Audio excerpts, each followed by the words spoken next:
बहुत कम, मतलब मैं चाहता हूं कि हर आदमी के जीवन में ऐसे पल आए कि वो अपनी पूरी नौकरी करके स्वस्थ जाए और अपने परिवार के साथ रहे। ये एक बड़े गर्व की बात है कि 36 साल बहुत लंबा समय होता है। 36 साल, हम तो 25 साल में आ गए थे। मैं भी मेडिकल प्रोफेशनल से जुड़ा हुआ हूँ, मेडिकल प्रोफेशन में था। तो आप लोग जब सुई लगाते हो किसी को, दूसरे की बीमारी आने का खतरा रहता है, अपने आप को बचाव रख के, ये भी एक तरीके का बहुत देश के लिए हित का काम है। जो डॉक्टर्स हैं, आपने देखा कोरोना में कितने लोग जब सब भाग रहे थे, सगे संबंधी छोड़ कर भाग गए थे। मैंने देखा गंगा जी पे अंतिम संस्कार के लिए कोई नहीं था, लेकिन मेडिकल प्रोफेशनल लोग अस्पतालों में लड़ रहे थे। तो मैं तो बहुत बधाई दूंगा मामी जी को नए जीवन की शुरुआत के लिए। डेली सुबह 9 बजे घर का खाना बनाना, बच्चों को तैयार करना, फिर हॉस्पिटल आना। और अगर टाइम से लेट हो गए तो जो सीएमओ और जो डॉक्टर होंगे वो कहते होंगे तुम लेट आए हो। अच्छा, डॉक्टर घर बने ही खुद लेट आए।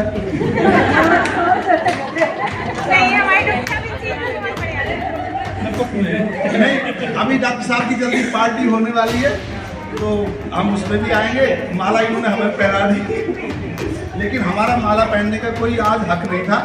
आज का सारा सम्मान का हक केवल हमारी आदरणीय मामी जी कुसुम जी के लिए है कि उन्होंने इतने समर्पण से नौकरी करी, स्वास्थ्य विभाग में इतना अपना समर्पण दिया। तो मैं आज इनके लिए ये भगवान से प्रार्थना करूंगा कि ऐसे ही ये आगे भी अपना पूरा स्वस्थ जीवन जिए। और मैं कहूँगा कि स्वास्थ्य विभाग से इनके सारे बेनिफिट समय से आ जाने चाहिए। हमारे यहाँ कोर्स में क्या था, मुद्दे की बात की नहीं आएंगे तो फिर हम तो हमारे सारे बेनिफिट 2 महीने में आ जाते थे, जैसे जीपीएफ हो गया, फंड हो गया। लेकिन अभी क्या हो रहा है, सरकार पर पैसे की कमी है, तो वो कई महीने लग रहे हैं, 6 महीने 1 साल। जब रिटायरमेंट आदमी जाता है तो मोस्टली उसका 2 महीने में सब पैसे आ जाते हैं। तो ये स्वास्थ्य विभाग तो है ही, डॉक्टर साहब करेंगे काम। तो मेरी तरफ से बहुत बहुत शुभकामनाएं। मेरी बात किसी को बुरी तो नहीं लग रही? अब बुरी नहीं लग रही है तो ज़्यादा असर पड़ने वाला नहीं है। तो ऐसा ही है, हर आदमी, मैं तो ये चाहता हूँ कि हर आदमी, रिटायरमेंट जीवन में बहुत कम लोगों को मिलता है। स्वास्थ्य विभाग में भी बहुत सारी समस्याएं रहती हैं, लोग बीमार हो जाते हैं। अस्पतालों के अंदर भी कोई किसी इंसिडेंट में होता है, टीचर बेचारे स्कूल जाते टाइम सड़क दुर्घटनाओं में, हॉस्पिटल के स्टाफ जो है ये भी तो दूर दूर पोस्टिंग जाते हैं। भाई मामी जी यहाँ आई हैं, अभी पहले कहीं कहीं और भी रही होंगी। तो एक बहुत बात है, अपने आप को बचा कर रखना। रिटायरमेंट होना ये भगवान का बहुत बड़ा आशीर्वाद होता है। समय से आप जाओ, बच्चों के साथ, परिवार के साथ रहो। अब और हमारी मामी जी अमेरिका में जाया करेंगी, कनाडा अमेरिका वो अब आपसे एनओसी लेनी होती है। तो हंसते खेलते रहो। बहुत बहुत बधाई हो मामी जी को नए जीवन के लिए। और हम सब लोग प्रार्थना करेंगे ये खुश रहें, आबाद रहें, और आप सबका परिवार भी आबाद रहे, खुश रहे, और मेडिकल का स्टाफ सब लोग एक दूसरे से मिलकर रहे। बस ज़्यादा तो बोलना ही नहीं है।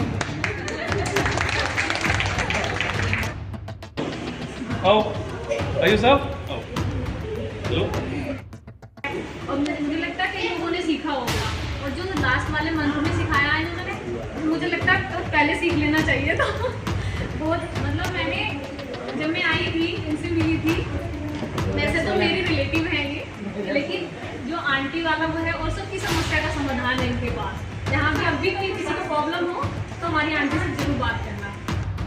आने वाले जीवन में अच्छे को दुख बहुत हो रहा है तो दीदी के जाने सुबह नमस्ते करना, आए तो मंच पर हमारे डॉक्टर साहब और हमारे अडोना जी, हमारे डॉक्टर साहब पीछे ताकि और हमारी जो कुसुम जी हैं हमारी रिटायरमेंट ले रही हैं। मैं इन सबका पहले तो आप सारे स्टाफ का बहुत बहुत धन्यवाद करती हूँ। आप लोग सब आए। और देखिए, डॉक्टर जो होता है पहले हमारा भगवान, दूसरे नंबर पे हमारे डॉक्टर जो होते हैं वो भी एक भगवान का रूप है। ठीक है जी। तो आज अगर इन्होंने अपनी ड्यूटी पूरी की है तो देखिए हमारे जो सारे मतलब मरीज हैं उनके प्रति अपना कर्तव्य निभाया है। तो आज वो अपना रिटायरमेंट ले रही है, तो बहुत खुशी की बात है कि कोई अपने पूरा कार्यकाल पूरा करे और उसके बाद रिटायर हुआ। इससे अच्छी तो कोई बात ही नहीं हुई। दूसरी बात देखिए, कोरोना काल में डॉक्टर जो थे, डॉक्टर एक भगवान का रूप थे। जब क्या हमारे सगे संबंधी भी और दूर दूर के लोग भी देख देख कर दूर भाग रहे थे, लेकिन हमारे जो डॉक्टर थे और हमारी जो ANM जो नर्सें थी, हमारी बहनें जो हमारी लगी हुई थी साथ में, इन सबका इतना अच्छा रोल रहा है, इतना बढ़िया इन्होंने कार्य किया है कि सबको इन्हें डोज देनी और सबके टीके लगाने और सबको सैनिटाइज करवाना, ये सब काम इन लोगों ने किया है। तो मैं तो आप सबको ही बहुत बहुत धन्यवाद दूंगी कि आप अपना अपना कार्य पूरा करें और अपना अपना कार्यकाल सब पूरा करें और इनकी तरह एक अच्छी ड्यूटी निभाएं जैसे हमारी कुसुम जी ने की है। तो हमारी कुसुम जी बहुत अच्छी है और अच्छे सौभाग्य की बात है कि आज वो अपना रिटायरमेंट ले रही है और मैं आज सारे स्टाफ को और हमारी कुसुम जी को बहुत बहुत धन्यवाद देती हूँ। मैडम अरुणा जी, श्रीमती कुसुम देवी जी, उनका समस्त परिवार और समस्त स्टाफ, एक बार फिर खड़े होकर एक बार फिर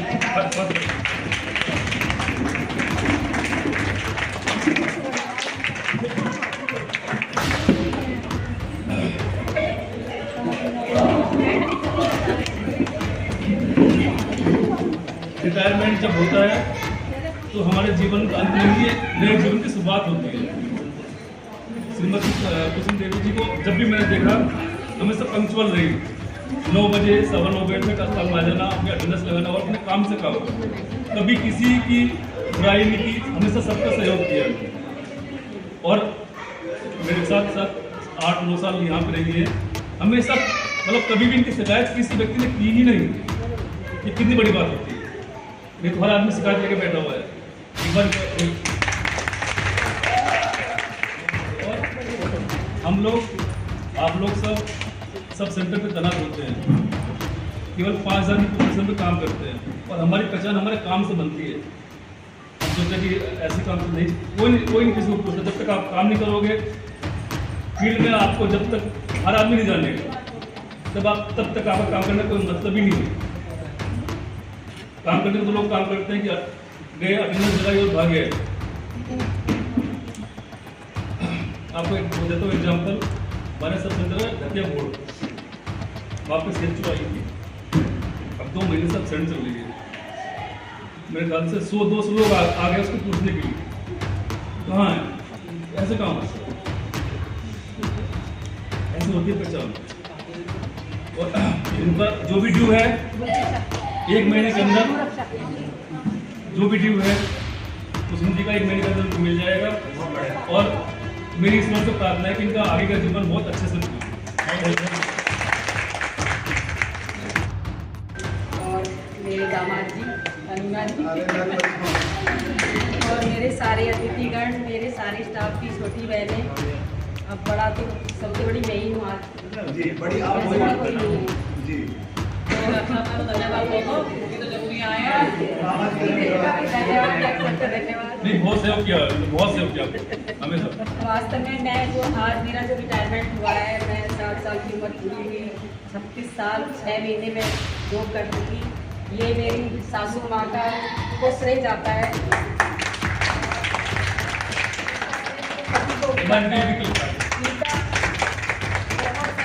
मिला है, जैसे भी वो बीमार है फिर भी उन्होंने बहुत मेरा सहयोग करा। अम्मा ने तो मेरे पूरे घर को संभाला। मुझे नहीं पता कि बच्चे कैसे चल रहे हैं। आप सब नए बच्चे वाली जानती होंगी, कोई उंगली पकड़ के फील्ड में लेके जा रही है, कोई किसी के पड़ोसी के पास छोड़ के जा रही है, कोई आया रख रही है। सासू माँ को बुलाते हो तो मुझे लगता है 50% की सासू रुकती भी नहीं है कि हमारा मन नहीं लगता तुम्हारे पास। मेरी सासू ने, मेरी माँ ने सारा समय अपना मेरे लिए खर्च किया, मेरे लिए। और मैं बस यही भगवान से प्रार्थना करती हूँ ऐसे मेरे सामने घूमती फिरती रहे और मैं इनकी सेवा करूँ। आगे का जीवन मेरा बस भगवान ऐसा रखना कि मैं अपने परिवार को अच्छे से देखभाल करूँ। अब तक मेरी ज़िंदगी आधी यहाँ तो आधी मेरी घर बटी होती है। काफ़ी परेशानियाँ मैंने झेली हैं। आप सबको मैं यही संदेश देना चाहूँगी कि जीवन में संघर्ष करके मिलता है और कभी भी किसी परेशानी से डरना मत, घबराना मत, परेशान मत होना, आगे बढ़ते रहना। तरक्की तुम्हारे कदम चुनेगी। और सबसे पहला धन्यवाद मुझे ईश्वर का करना चाहिए कि जिन्होंने मुझे सरकारी नौकरी करने का मौका दिया। दूसरा धन्यवाद मेरे अधिकारियों का, जिन्होंने मेरी नौकरी करना आसान बनाया। वरना तो जिस फील्ड में, जिस काम में हम हैं, उसको अगर बिल्कुल बारीकी से करा जाए तो हम ना नहा पाएंगे, ना खा पाएंगे, ना परिवार देख पाएंगे, चैन से सो नहीं पाएंगे। इतना लोड हमारे पास। और मैं ऑफलाइन काम करने वाले समय से हूँ, आप ऑनलाइन में हो, आपको तो दोनों चीज़ें लेके चलनी है। बहुत वर्कलोड आपके ऊपर है। पेपर वर्क भी आप बरोबर कर रहे हो, उसके बाद ऑनलाइन भी आप बरोबर कर रहे हो। मेरा पेपर वर्क था तो एक तरफ मेरी टेंशन आप लोगों की डबल हो गई। तो आप लोगों को बड़ा सोच समझ के बड़े अच्छे से अपना कार्य करना, संघर्ष करना है जीवन में हमेशा। भगवान सबको कामयाबी दे, सब खुश रहना। इस परिवार को छोड़ के भी मुझे दुख हो रहा है। जैसे एक बगीचा होता है, रंग बिरंगे किस्में होते हैं, तैसे ही मेरा ये परिवार है।